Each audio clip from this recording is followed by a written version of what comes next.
সেনা প্রধানকে বলবো সম্মানের সহিত আমরা একটু জানতে চাই ওই ঘটনায় আপনারা অভ্যন্তরীণ ভাবে কোনো ব্যবস্থা নিয়েছেন কিনা, এটা বাংলাদেশের মানুষ জানতে চায়। হত্যাকাণ্ডের শিকার হয়েছিল। আমি এই 2025-এর 29শে অগস্ট প্রকাশ্য দিবালোকে আমার অফিসের সামনে আল্লাজি কমপ্লেক্সের কার্যালয়, ওখানে সিসিটিভির ফুটেজ আছে, ক্যামেরা ছিল, মিডিয়া ছিল, আমি সারেন্ডার করার মতো আমি তাদেরকে হাত উঁচু করে বলেছিলাম যে ভাই কি হয়েছে। তারা দেখি অ্যাকশন পিটাপিটি শুরু করে দিয়েছে।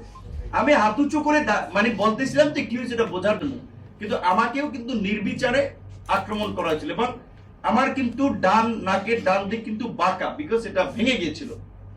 এই ঘটনার প্রেক্ষাপটে একটা জুডিশিয়াল কমিশন হয়েছিল ইন্টারিম গভর্নমেন্টের সময়, আপনার সম্ভবত 30 দিনের সময় দিয়ে। আজকে নিউ গভর্নমেন্ট ফর্ম হয়েছে 5 মান্থস, ইন্টারিম গভর্নমেন্টের সময় চলে গিয়েছে। আমি সেনা প্রধানকে অত্যন্ত রেসপেক্ট করি এবং অ্যাজ এ মানে বাহিনীর প্রধান হিসেবে এই অগস্টের এই জুলাই গণঅভ্যুত্থানের তার যে ভূমিকা, সেটা আপনি তার সমালোচনা করলে এই ক্ষেত্রে প্রশংসা করতে হবে। পুরো বাহিনীর আমরা কিন্তু প্রশংসা করছি। এট দ্য সেম টাইম আমি সেনা প্রধানকে বলবো সম্মানের সহিত আমরা একটু জানতে চাই ওই ঘটনায় আপনারা অভ্যন্তরীণ ভাবে কোনো ব্যবস্থা নিয়েছেন কিনা, এটা বাংলাদেশের মানুষ জানতে চায়। কারণ আমি কোনো অপরিচিত লোক না, বাংলাদেশের সচেতন মহল তারা এই আন্দোলন সংগ্রামের কারণে আমাকে চিনত। সেই ঘটনাটায় কি পদক্ষেপ নেওয়া হয়েছে, কারণ গুম খুনের ঘটনা আমরা দেখেছি যে সমস্ত সেনা অফিসাররা জড়িত, সেনাবাহিনী তাদেরকে সেনা আইনে যে বিচার করা যায় সেটা সেনা আইনে, যেটা এই সিভিলিয়ান আইনে করা যায় সেটাকে সেই আইনে তাদেরকে সেভাবে সহায়তা করেছে। এই যে আয়না ঘটনার উন্মোচনে এই বর্তমান সেনাবাহিনী সহায়তা করেছে। কাজী তাহলে এটা পরিষ্কার যে তারা এই বাহিনীর ইমেজ রক্ষার্থে কিংবা দেশের মানুষের সেন্টিমেন্টকে তারা ধারণ করেন। তো আমি আবারও পার্বত্য চট্টগ্রামে এই বাংলাদেশের এই ভূখণ্ডকে সার্বভৌমত্ব সুরক্ষিত করতে গিয়ে যে সমস্ত সেনা অফিসাররা ওখানে নিহত হয়েছেন তাদের প্রতি শ্রদ্ধা, তাদের জন্য দোয়া, আল্লাহ তাদেরকে বেস্ট নসিব করুক। কারণ দেশপ্রেম ইমানের অঙ্গ, সুতরাং দেশপ্রেমের জায়গা থেকে যারা মারা গেছেন আল্লাহ তো তাদেরকে এমনি বেস্ট নসিব করবে।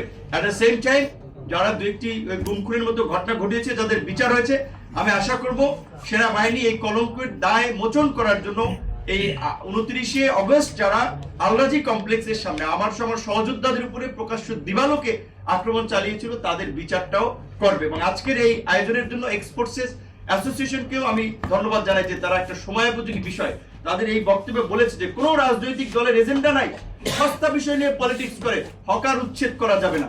ভাই, একদিকে আপনি যানজট কমাতে চান, দুর্ঘটনা রোধ করতে চান, আবার যখন হকার উচ্ছেদ করে তখন আপনি পপুলিস্ট রাজনীতি করার জন্য উস্কানি দেন যে বন্ধ করা যাবে না, আমরা শ্রমিকদের পেটে লাথি মারা যাবে না, আমরা আছি। হ্যাঁ, আমি আপনার সাথে একমত, শ্রমিকদের পেটে লাথি মারা যাবে না। তাহলে আপনার পলিটিক্যাল পার্টি হিসেবে, রাজনীতিবিদ হিসেবে আপনার দাবি থাকবে যে হকার উচ্ছেদের সাথে পুনর্বাসন করো, পুনর্বাসনের দাবি তুলতে পারেন, ক্ষতিপূরণ চাইতে পারেন, কিন্তু যদি উচ্ছেদ না করে তাহলে রাস্তাটা কিভাবে ফ্রি করবে? আজকে দেশকে যেখানে আমাদের এই পার্বত্য চট্টগ্রাম অঞ্চল একে সুরক্ষিত করা দরকার, সেটা আপনি সেমিনার করেন, সরকারি দল, বিরোধী দল, অ্যাক্টিভিস্ট, আপনার বিভিন্ন লোকেরা সেখানে কথা বলবে, সেই আয়োজন না করে আপনি উস্কানি দিচ্ছেন, ফুয়েল দিচ্ছেন। কাদেরকে ফুয়েল দিচ্ছেন আমরা ঢাকা বিশ্ববিদ্যালয় থেকে দেখেছি। এখানে কিছু ছাত্রদেরকে সেন্টিমেন্ট নিয়ে এই ইস্যুকে সবসময় প্রমোট করা হয় যে পাহাড়ে এইটা নির্যাতন হচ্ছে, পাহাড়ে ওইটা হচ্ছে। যেই সেনাবাহিনী অলওয়েজ এই ঐতিহাসিকভাবে জনগণের পক্ষে একটা অবস্থান নিয়ে আসছে জাতির সংকটে, তারা কেন পাহাড়ে একজন নিরীহ মানুষকে কি অত্যাচার করবে? এটা বিশ্বাসযোগ্য নয়, এটা বিশ্বাসযোগ্য নয়। বরঞ্চ পাহাড়ে যারা সশস্ত্র বাহিনীর যারা এই অস্ত্রধারী গোষ্ঠীগুলোর সোর্স হিসেবে কাজ করে, যারা দেশকে অস্থিতিশীল করতে চায়, বিদেশি শক্তির ক্রিয়ানরক হিসেবে কাজ করতে চায়, তাদের বিরুদ্ধে আমাদের সেনাবাহিনী কিংবা গোয়েন্দা সংস্থাদের অবস্থান, সেই ক্ষেত্রে আমাদেরকে অবশ্যই সহযোগিতা করতে হবে।